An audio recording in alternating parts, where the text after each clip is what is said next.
4.5 ലക്ഷം അതിദാരിദ്ര്യം അനുഭവിക്കുന്ന കേരളത്തിലെ ജനങ്ങൾ എങ്ങനെയാണ് 64,000 മാറിയത് എന്ന് ഞങ്ങൾക്ക് അറിയാൻ ആഗ്രഹമുണ്ട്. കാരണം ഈ കേരളം വിറ്റുപെറുക്കി പെറുക്കി പെറുക്കി കേരളത്തിന്റെ ഖജനാവ് കാലിയായത് നിങ്ങൾ അറിഞ്ഞോന്ന് എനിക്കറിയില്ല. നിങ്ങൾക്കറിയോ, ലൈഫ് മിഷൻ ഭവന പദ്ധതിയിൽ ഇനിയും വീട് കിട്ടാത്ത ആളുകൾ 5 ലക്ഷം ആളുകളാണ്. 5 ലക്ഷം ആളുകളാണ്. 5 കൊല്ലം ഉമ്മൻചാണ്ടി ഭരിച്ചപ്പോ 9 ലക്ഷം ആളുകൾക്ക് വീട് നിർമ്മിച്ചു നൽകിയ ഉമ്മൻചാണ്ടി 9 കൊല്ലം പിണറായി വിജയൻ കേരളം ഭരിച്ചപ്പോ 5 ലക്ഷം ആളുകൾക്ക് ഇന്നും ലൈഫ് മിഷൻ ഭവന പദ്ധതിയിൽ വീട് കിട്ടിയിട്ടില്ല.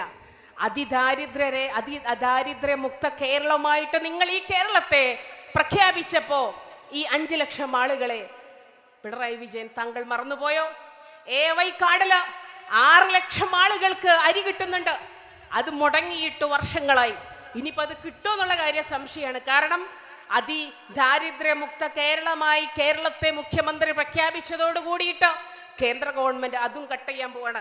ഗുരുതരമായ രോഗം ബാധിച്ചവർ 1% ആളുകളുണ്ട് ഈ കേരളത്തിൽ.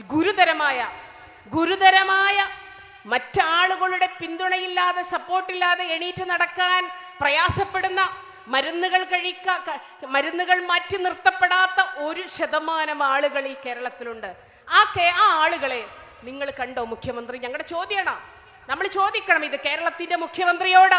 ഒരു തെരഞ്ഞെടുപ്പിലേക്ക് നിങ്ങൾ അടുക്കുമ്പോ CPM-കാരനോട് നിങ്ങൾ ചോദിക്കണം, BJP-കാരനോട് നിങ്ങൾ ചോദിക്കണം, എന്തിനാണ് ദൈവത്തിന്റെ സ്വന്തം നാടിനെ ലോകത്തിന് മുമ്പിൽ നിങ്ങൾ ഇങ്ങനെ പരിഹസിക്കാൻ ഇട്ടുകൊടുക്കുന്നത്? നിങ്ങൾ ചോദിക്കണ്ടേ? നിങ്ങൾക്കറിയുമോ കഴിഞ്ഞ 9 വർഷത്തിനുള്ളിൽ കേരളത്തിന്റെ വില കൂടിയ സാധനങ്ങൾ ഏറ്റവും കൂടുതൽ വില വർധന ഉണ്ടായിരിക്കുന്നത് ഏതിനാണെന്നറിയോ? ഏറ്റവും കൂടുതൽ വില വർദ്ധിച്ചത് നമ്മൾ കൊടുക്കുന്ന കറണ്ടിനാണ്. ഇലക്ട്രിസിറ്റി ബില്ല് 5 തവണയാണ് മുഖ്യമന്ത്രി പിണറായി വിജയൻ കൂട്ടിയത്. വെള്ളക്കരം 3 തവണയാണ് മുഖ്യമന്ത്രി കൂട്ടിയത്. കെട്ടിടത്തിന്റെ നികുതി കൂട്ടി, പെർമിറ്റ് ഫീ കൂട്ടി, പെട്രോൾ ഡീസലിന്റെ വില കൂട്ടി. സാധാരണക്കാരൻ ഏറ്റവും കൂടുതൽ ആശ്രയിക്കുന്ന ഗവൺമെന്റ് ആശുപത്രികളുണ്ട്, PHC-കളുണ്ട്. അവിടുത്തെ OP ടിക്കറ്റിന്റെ വിലയടക്കം വർദ്ധിപ്പിച്ച ഗവൺമെന്റാണ് പിണറായി വിജയന്റെ ഗവൺമെന്റ്. ഓട്ടോറിക്ഷ, സാധാരണക്കാരൻ ഏറ്റവും കൂടുതൽ ഉപജീവനമായി കാണുന്ന ഓട്ടോറിക്ഷയുടെ പെർമിറ്റ് ഫീയും കൂടെ കൂട്ടിയിട്ടാണ് വലിയ തള്ള് പിണറായി വിജയൻ നടത്തുന്നത്. കേരളത്തിന്റെ പൊതുകടം എത്രയാണെന്ന് അറിയോ ഉമ്മമാരെ നിങ്ങൾക്ക്? 1,50,000 കോടി രൂപയാണ് ഉമ്മൻചാണ്ടി ഈ കേരളത്തിന്റെ മുഖ്യമന്ത്രി പദത്തിൽ നിന്ന് ഒഴിഞ്ഞു പോകുമ്പോൾ കേരളത്തിന്റെ പൊതുകടം 1.5 ലക്ഷം കോടി രൂപയായിരുന്നു. ഇന്നത് എത്രയാണ്? ഇന്നത് 9 ലക്ഷം കോടി രൂപയാണ്. ചെറുതായി കാണണ്ട.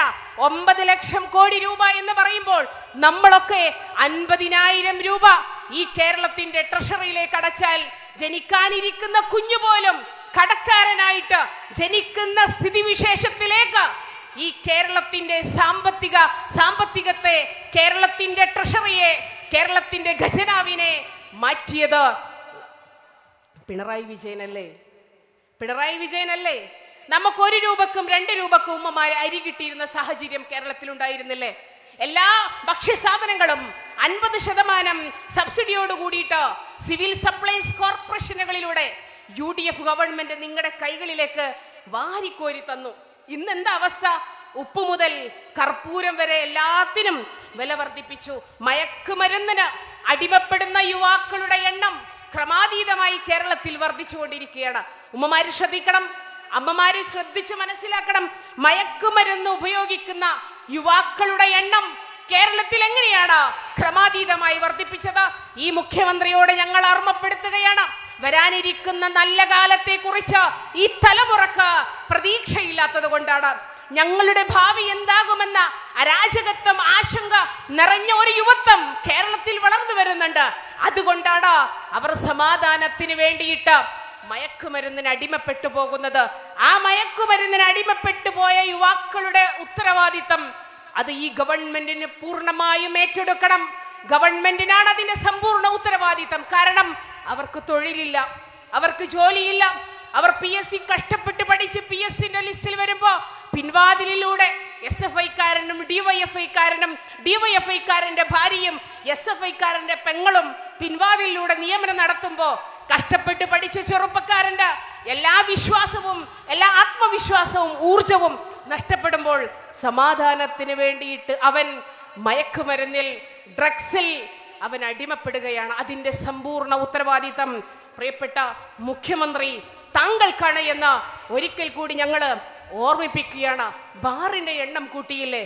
ഓരോ മിനിറ്റിലും ഓരോ പ്രദേശത്തും UDF ഗവൺമെന്റ് സ്കൂളുകൾ തുറക്കുമ്പോ ഇവർ മത്സരിച്ച് ബാർ തുറക്കുന്നതാ കണ്ടത് അല്ലേ? മത്സരിച്ച് ബാർ തുറക്കുക. അങ്ങനെ ഈ കേരളത്തിലെ യുവാക്കളും മനുഷ്യരും 4 കാലിൽ ആടിക്കുഴഞ്ഞ ചാലുകളിൽ വീണക്കിടക്കുന്ന ദയനീയ രംഗം എത്രയോ മാധ്യമങ്ങൾ റിപ്പോർട്ട് ചെയ്തിട്ടുണ്ട്. അതിന്റെ ഉത്തരവാദിത്തവും മുഖ്യമന്ത്രി നിങ്ങൾക്കല്ലേ? അതുകൊണ്ട് ഉമ്മമാരെ, തെരഞ്ഞെടുപ്പിനെ നിങ്ങൾ ഗൗരവമായി കാണണം. SIR-നെ നിങ്ങൾ ഗൗരവമായി കാണണം. എന്യൂമറേറ്റർമാർ നിങ്ങളുടെ വീട്ടിൽ വന്നു കഴിഞ്ഞാൽ രേഖകൾ നിങ്ങൾ ആദ്യം തന്നെ എടുത്ത് സൂക്ഷിച്ചു വെക്കണം. എന്നിട്ട് വളരെ ആർജവത്തോടുകൂടി, വളരെ ബോൾഡായിട്ട് നിങ്ങൾക്ക് നിങ്ങളുടെ പൗരത്വവും നിങ്ങളുടെ വോട്ടും ഉറപ്പിക്കാനുള്ള ജാഗ്രതയും തൻ്റെ ഇടവും നിങ്ങൾ കാണിക്കണം. നമുക്കിടയിൽ ഇവര് വിഭാഗീയത പറയുമ്പോ, വർഗീയത പറയുമ്പോ അതിനെയൊക്കെ തൃണവൽക്കരിക്കാനുള്ള ഒരു പക്വത, മെച്യൂരിറ്റി നമ്മൾ കാണിക്കണം. അവരെപ്പോഴും പറയും ഇവിടെ ഹിന്ദു അപകടത്തിലാണ്. എപ്പോഴും അമിത്ഷയും മോദിയും പറയുന്ന കാര്യമാണ്, ഇവിടെ ഹിന്ദു അപകടത്തിലാണ്, അതുകൊണ്ട് നമ്മൾ ഒന്നിക്കണം. ആരുടെ പറയുന്നത്? മോദിയും അമിത്ഷയും RSSും ഇന്ത്യയോട് പറയണം. ഇന്ത്യയിലെ ഹിന്ദുവിനോട് അവർ പറയണം, ഞാൻ അവസാനിപ്പിക്കുകയാണ്, ഇവിടുത്തെ ഹിന്ദു അപകടത്തിലാണ് എന്ന്. തിരിച്ച് ഇത് പറയുന്ന മിത്രങ്ങളോട് ഞാനൊന്ന് ചോദിക്കട്ടെ. ഡോക്ടർ APJ അബ്ദുൽ കലാം, നിങ്ങൾക്കറിയില്ല ഉമ്മമാരെ, ഈ രാജ്യത്തിന്റെ ഇന്ത്യയുടെ രാഷ്ട്രപതിയായിരുന്നു. എല്ലാവരും സുരക്ഷിതരായിരുന്നു. സിഖുകാരനായ ഡോക്ടർ മൻമോഹൻ സിംഗ് ഇന്ത്യയുടെ പ്രധാനമന്ത്രിയായിരുന്നു. എല്ലാവരും സുരക്ഷിതനായിരുന്നു. പക്ഷെ രാജ്യം ഭരിക്കുന്ന മോദി ഹിന്ദുവാണ്. ഇന്ത്യയുടെ ആഭ്യന്തരമന്ത്രി അമിത്ഷാ ഹിന്ദുവാണ്. UPയുടെ മുഖ്യമന്ത്രി യോഗി ആദിത്യനാഥ് ഹിന്ദുവാണ്. തെരഞ്ഞെടുപ്പ് കമ്മീഷൻ ഹിന്ദുവാണ്. രാഷ്ട്രപതി മുർമു ഹിന്ദുവാണ്. എല്ലാവരും ഹിന്ദുവായിട്ടും എന്തേ നിങ്ങളുടെ രാജ്യത്തെ ഹിന്ദുക്കൾ ഭീഷണിയിലാകുന്നത്? അത് ഞങ്ങളെ കൊണ്ടല്ല, നിങ്ങൾ തീർത്ത വൈനമാണ്. ഇന്നലെകളെ കുറിച്ച് നിങ്ങൾക്ക് ബോധ്യമുണ്ടാകണം. ഇന്നലെ കുറിച്ച് ഈ സമൂഹത്തിൽ, ഈ കേരളത്തിൽ, ഈ രാജ്യത്ത് വെറുപ്പ് വിതരുന്നവരോട് ഞങ്ങൾ ഓർമ്മിപ്പിക്കട്ടെ.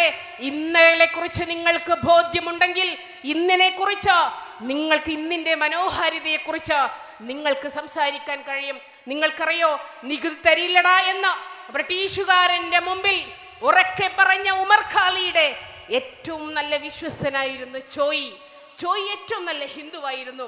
അവർക്കിടയിൽ മതത്തിന്റെ വൈരമുണ്ടായിട്ടില്ല. നമുക്കൊക്കെ അറിയുന്ന പോലെ മമ്പുറം തങ്ങളുടെ കണക്കപ്പിള്ളയായിരുന്നു കോന്തു നായർ. ആ കോന്തു നായരും നല്ല ഹിന്ദുവായിരുന്നു. അവരുടെ മുന്നിലും മതവൈരങ്ങൾ ഉണ്ടായിട്ടില്ല. നമ്മളൊക്കെ എന്നും പറഞ്ഞു ചിരിക്കുന്ന കുഞ്ഞായി മുസ്ലിയാരുടെ സന്തത സഹചാരി മങ്ങാട്ടച്ചൻ, അവരും നല്ല ഹിന്ദുവായിരുന്നു. അവർക്കിടയിലും മതത്തിന്റെ വൈരമുണ്ടായിട്ടില്ല. സാമൂതിരി രാജാവിന്റെ സാമ്രാജ്യത്തിന് കാവൽ നിന്ന കുഞ്ഞാലി മരക്കാറും നല്ല മുസ്ലിമായിരുന്നു. അവർക്കിടയിലും മതത്തിന്റെ വൈരമുണ്ടായിട്ടില്ല. സ്ത്രീകളുടെ മാറമറക്കാൻ സമരം ചെയ്ത ടിപ്പു സുൽത്താൻ ഏറ്റവും നല്ല മുസ്ലിമായിരുന്നു. അവർക്കിടയിലും മതത്തിന്റെ വൈരമുണ്ടായിട്ടില്ല. നമുക്ക് വേണ്ടത് സ്നേഹത്തിന്റെ രാഷ്ട്രീയമാണ്. ബാബറി മസ്ജിദ് പൊളിച്ചപ്പോ എല്ലാ അമ്പലങ്ങൾക്കും കാവൽ നിൽക്കാൻ പറഞ്ഞ പാണക്കാട് സയ്യിദ് മുഹമ്മദ് അലി ശിഹാബ് തങ്ങളുടെ മനോഹരമായ രാഷ്ട്രീയമാണ് നമുക്ക് വേണ്ടത്. അതുകൊണ്ട് പാണക്കാട് സയ്യിദ് സാദിഖ് അലി ശിഹാബ് തങ്ങൾ നേതൃത്വം കൊടുക്കുന്ന ഈ മഹത്തായ പ്രസ്ഥാനത്തിന്റെ കൈകൾക്ക് കരുത്തു പകരാൻ, ഈ ആശയത്തിന് കരുത്തു പകരാൻ എൻ്റെ പ്രിയപ്പെട്ട സഹോദരിമാർക്ക്, ഉമ്മമാർക്ക് കഴിയട്ടെ എന്ന് ആശംസിച്ചുകൊണ്ട് ഈ ഓലപ്പീടിക മേഖല KMCCയുടെ 10ാം വാർഷികത്തിന് ഇത് മനോഹരമായി സംഘടിപ്പിച്ച ഈ പ്രസംഗം ശ്രവിക്കുന്ന, പ്രവാസത്തിലിരുന്ന് ഈ പ്രസംഗം ശ്രവിക്കുന്ന KMCCയുടെ നേതാക്കൾക്ക് വനിതാ ലീഗിന്റെ ആശംസകൾ നേർന്നുകൊണ്ട് അള്ളാഹുവിന്റെ നാമത്തിൽ ഈ മഹാസമ്മേളനം ഞാൻ ഉദ്ഘാടനം ചെയ്തതായി പ്രഖ്യാപിച്ചുകൊണ്ട് ഞാൻ എൻ്റെ വാക്കുകൾ ഉപസംഹരിക്കുന്നു.